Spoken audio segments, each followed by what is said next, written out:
Ginataang Kalabasa is a great coconut milk-based summer dish with plenty of veggies.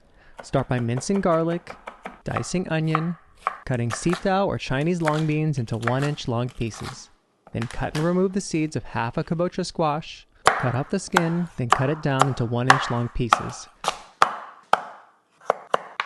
Cut pork shoulder into bite-sized pieces. In a pan lined with neutral oil, add in the pork shoulder and season with a splash of fish sauce. Then fry it up until the pork is golden brown and set it aside.